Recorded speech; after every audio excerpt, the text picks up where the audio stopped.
Okay. नमस्कार आप सभी दर्शकों का एक बार फिर से स्वागत है आपका हमारे चैनल बघेल सर केमिस्ट्री में।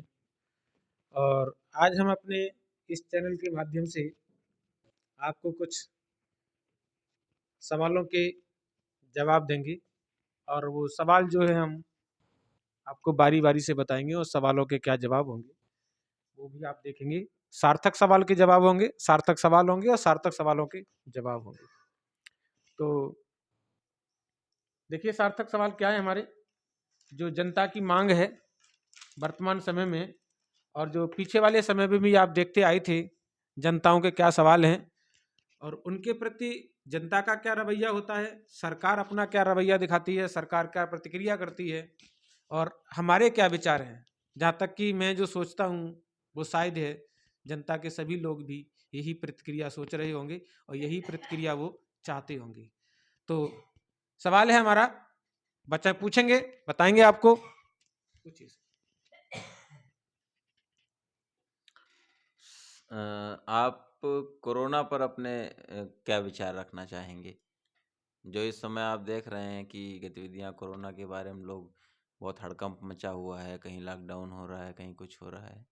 तो इस पर आपकी क्या राय है? ये क्या है एक प्रकार से देखा जाए तो? देखिए बहुत अच्छा सवाल किया आपने कि कोरोना पर आपका और लोगों का क्या प्रतिक्रिया है, क्या विचार है। मैं ये मानता हूं कि वर्तमान समय में जो कुछ चल रहा है वो एक सुनियोजित प्रोपोगंडा है। ऐसा कुछ नहीं है जो भी आपको बताया जाता है। मैं ने जो भी 19 और 20 का जो सत्र देखा जहां लॉकडाउन लगाया गया था, जहां कोरोना का भय दिखाया गया था, तो उस कोरोना के भय में यह था कि लोगों को वास्तविकता में कुछ भी नहीं पता था और वास्तविकता में था भी कुछ नहीं। असल तो यह है कि बीमारियां आती रही थी, आती रहेंगी और आती थी। यह भी एक बीमारी जो है उसी का हिस्सा थी, आई थी।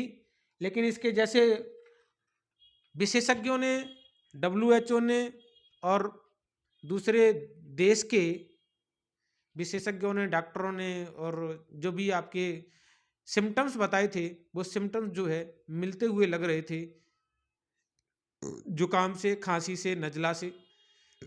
और वो जो सिम्टम्स होते हैं वो छोटे बच्चों में एक निमोनिया का सिम्टम्स कहा जाता है।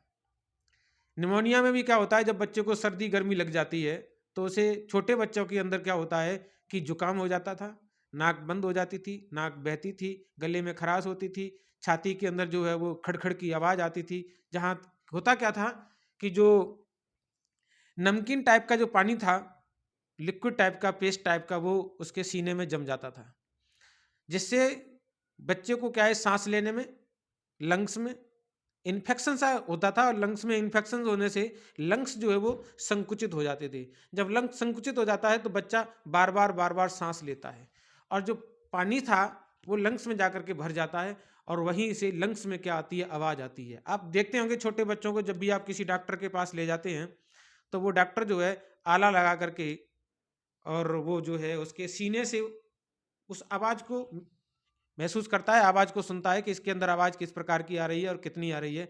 तो वो एक छोटे बच्चों में क्या था, वो एक निमोनिया थी।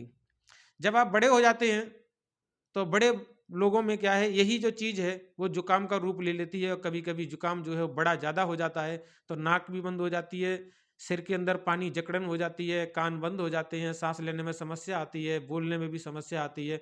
और वो पानी धीरे धीरे हमारे पूरे सिर में और सिर के साथ साथ गले में जाकर के हमारे लंग्स में भी भर जाता है और वो उसको क्या कर देता है, पंच कर देता है, जिससे हमें क्या होती है, बहुत समस्या आती है। दूसरा कारण ये हमारे जवान जो बच्चे होते हैं, जवान जो लोग होते हैं, इनमें 25 35 40 45 साल तक जो लक्षण दिखते हैं वो आपके जुकाम के लक्षण दिखते हैं। जो बुजुर्ग हो जाते हैं, यही बीमारी क्या है, धीरे धीरे चलती रहती है और चलती रहने से लंग्स जो होते हैं वो थोड़े इन्फेक्टेड हो जाते हैं और जब लंग्स इन्फेक्टेड हो जाते हैं तो वो बीमारी जो है बड़े बुजुर्गों में एक टीबी का रूप ले लेती है।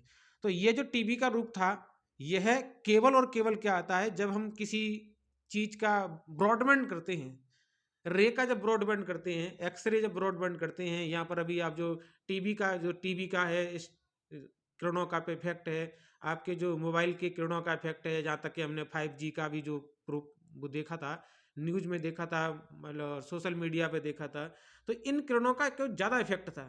उन किरणों के ज़्यादा इफेक्ट होने से जो जुकाम के लक्षण थे, जहाँ जुकाम के जंतु विज्ञान में भी बताया गया था, पहले आधुनिक जंतु विज्ञान थी उसके अंदर ये बताया गया था कि जो भी आपको जुकाम होता है उस जुकाम में भी 10% कोरोना वायरस के लक्षण होते हैं। वायरस अभी नहीं था, वायरस पहले भी था। हाँ, ये बात मानते हैं हम कि वो वायरस जो है इन किरणों के प्रभाव के कारण एक्टिव हो गया था, और एक्टिव हो जाने से इतना एक्टिव हो गया कि अब वो आपको एक बीमारी के रूप में महसूस हो रहा है। हालांकि उसके जो इफेक्ट हैं वो बहुत जल्दी आपको महसूस हो रहे हैं, बहुत जल्दी दिखाई दे रहे हैं, और वो जो फास्ट क्रिया करता है उसकी प्रतिक्रिया भी आपके पास नहीं है, आपका कोई एंटीडोज नहीं है, आपके पास कोई दवाई नहीं है। यह एक रूप है किसका? वो है कोरोना का। बाकी का कोरोना कुछ नहीं है, कोई बीमारी नहीं है, कोई कुछ नहीं है, कोई वायरस नहीं है, कोई कुछ नहीं है। आप जब देखते होंगे 19 में 2019 और 20 के अंदर जो पहला लॉकडाउन लगा था, उससे पहले ये कहा गया था कि कोरोना जो है वो चिकने फर्श पर चिपक जाएगा, लोहे पर चिपक जाएगा, स्टील पर चिपक जाएगा, इतनी दूरी पे फ्लो करता है, इतनी दूरी इतना वजन होता है। ऐसा कुछ नहीं था।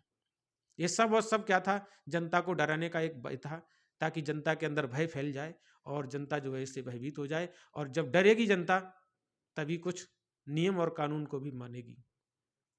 पुलिस को भी हम इसीलिए मानते हैं ताकि पुलिस से हमें डर लगता है। अगर हमें पुलिस से डर नहीं हो तो हम पुलिस को भी नहीं माने। तो केवल और केवल क्या है, जनता के अंदर एक कोरोना का भय फैला गया था कि ये हाथ में चिपक जाता है, एक बार चिपक गया तो आपकी नाक में चला जाएगा, ऐसे हो जाएगा, वैसे हो जाएगा। हालांकि ये कुछ नहीं था, और आज जो है वही स्थिति चल रही है। कोरोना गया नहीं है। कोरोना अगर माना जाए तो कोरोना गया नहीं है, कोरोना अभी भी है, लेकिन स्थितियां सब सामान्य हैं। क्या अब आप सोच के देखिए, क्या वो कोरोना जो है वो किसी छींकने से नहीं फैलता, खांसने से नहीं फैलता, जुकाम से नहीं फैलता, किसी फर्श को छूने से नहीं फैलेगा? क्या हाथ धोने से नहीं? हाथ धोने से चला जाएगा? ये सब प्रोपेगेंडा था। वहां क्या था? हर चीज को क्या है, सैनिटाइज किया गया था। सैनिटाइज करो, सैनिटाइज करो, सैनिटाइज करो। ये क्या है? ये केवल क्या था? इनको खुद को नहीं पता था। इन लोगों को खुद को नहीं पता था कि ये है क्या, इसका उपाय क्या है। केवल क्या है, केवल और केवल जो है वो अपने बचाव के उपाय जितने भी हो सकते थे वो आपको बचाव के उपाय बताए थे, और ये बचाव के उपाय ही आपको आगे ले जाएंगे। हालांकि हमें ये शिथिलता नहीं बरतनी चाहिए। मैं तो ये कह रहा हूं कि बीमारियां सब जो है वो कांटेक्ट से फैलती हैं। कोरोना का ही एक रूप नहीं है, सब बीमारियां जो है वो कांटेक्ट से फैलती हैं। अगर आप धूप में भी, धूल में भी कहीं जाते हैं और बगैर मास्क लगाए जाते हैं, तो वो जो धूल के कण होते हैं उसमें जो बैक्टीरिया वायरस होते हैं, हानिकारक जो बैक्टीरिया वायरस होते हैं, वो भी आपके सांस के द्वारा गले में पहुंच जाएंगे, सांस में पहुंच जाएंगे, लंग्स में पहुंच जाएंगे, और वो आपको बीमार करेंगे। हालांकि कुछ बैक्टीरिया ऐसे होते हैं जो आपकी बॉडी के अंदर क्या है, इम्यूनिटी पावर के द्वारा खत्म कर दिए जाते हैं, और आप उसके शिकार नहीं हो पाते हैं। तो बच्चे और बुजुर्गों के अंदर जो है इम्यूनिटी पावर कम होती है, इसलिए वो ऐसे एलर्जी टाइप के घटकों से क्या है, जल्दी इन्फेक्टेड हो जाते हैं। तो फिलहाल तो हमारा यही है कि ये कोई चीज़ नहीं है, ये कोई कोरोना कोई बीमारी नहीं है, ये एक सामान्य बीमारी है, सामान्य लक्षण है, सामान्य ही है। आप इससे सतर्क रहें, इससे भयभीत न हो। भयभीत न होने की हमारे लिए सलाह है। बाकी का अपनी सुरक्षा के लिए आप जब भी कोई काम करते हैं तो हाथ धो के खाना खाते हैं तब भी हाथ धोते हैं, क्योंकि हमारी गंदगी जो है वो गंदे पार्ट्स जो है अंदर न चले जाएं, ताकि हम बीमार ना हो जाएं।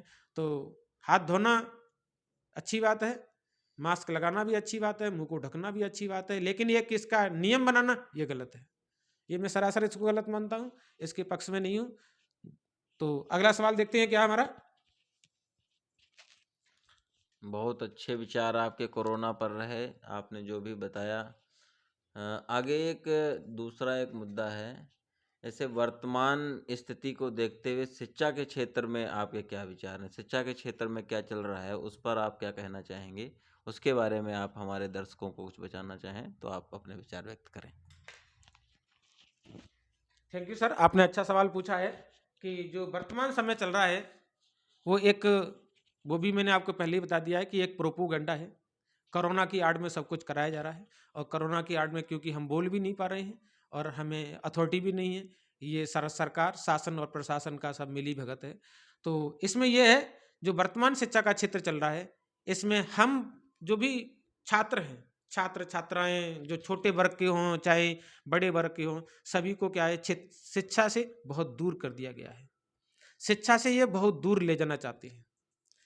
क्योंकि अगर आपको देखा जाए तो मुझे नहीं लगता कि इस देश के अंदर कोई भी गतिविधि, किसी भी देश के अंदर कोई भी गतिविधि बंद हो, सामाजिक गतिविधि हो, सरकारी गतिविधि हो और शासनिक गतिविधि हो, प्रशासनिक गतिविधि हो, ये गतिविधियां जो है वो बंद नहीं है। तो क्यों हमारे स्कूल के, हमारे बच्चों के जो है शिक्षा के क्षेत्र को पीछे ढकेला जा रहा है, क्यों बंद किया जाता है? इनके भी कोई उपाय हो सकते हैं। चुनाव चल रहे हैं, चुनाव में रैलियां हो रही हैं, लोग आ जा रहे हैं, रेलें चल रही हैं, हवाई जहाज चल रहे हैं, यातायात हो रहा है, सब कुछ चल रहा है, मेले चल रहे हैं, बाजार चल रहे हैं, सब कुछ चल रहा है, everything is possible. But teaching is not possible, education is not possible in this corona काल। इस कोरोना काल में जो है शिक्षा संभव नहीं है। ये केवल केवल किसके लिए लगाया गया है? केवल केवल हम गरीब बच्चों जी हैं, हमारे गरीब के जो बच्चे हैं वो न पढ़ पाए, आगे गरीब के गरीब ही रहें, ये सब कुछ चलाया जा रहा है। देखिए, हम आपको एक बार फिर सचेत कर देना चाहते हैं कि हमारे जो बच्चे हैं, गरीब लोग जो हैं, उनके पास न तो मोबाइल है, न अच्छे स्कूल के पास सुविधाएं हैं कि अपने बच्चों को वो बाहर किसी छोटे सिटीज वाले क्षेत्र में जा करके किसी मॉडर्न स्कूल में, किसी कॉन्वेंट स्कूल में, किसी प्राइवेट स्कूल में पढ़ाएं, नहीं पढ़ा पाते। और वो जा भी नहीं पाएंगे क्योंकि उनके पास इतना पैसा भी नहीं है, सुविधाएं भी नहीं है, और उनके पास जो है मोबाइल भी नहीं है। मोबाइल है तो इंटरनेट नहीं है, इंटरनेट है तो वो चलता नहीं है। ऐसी कई समस्याएं हैं, और चलता भी होगा, सब कुछ समस्याएं, लेकिन वो चलाना नहीं जानते हैं। तो आजकल क्या है कि फर्जीफिकेशन बहुत है।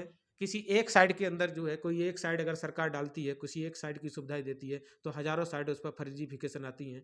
तो फर्जीफिकेशन साइड को खोजते खोजते वो जो है घंटे 2 घंटे अपना समय बिता देते हैं, हालांकि उसमें उनको मिलता कुछ नहीं है।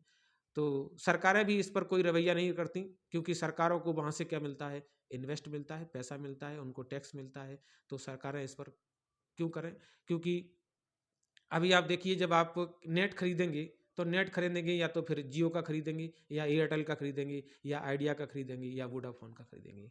आपके पास क्या है, जब आप आइडिया, वोडाफोन, जियो का नेट खरीदेंगे, तो वो नेट जो है वो ढिचकू ढिचकू चलता है।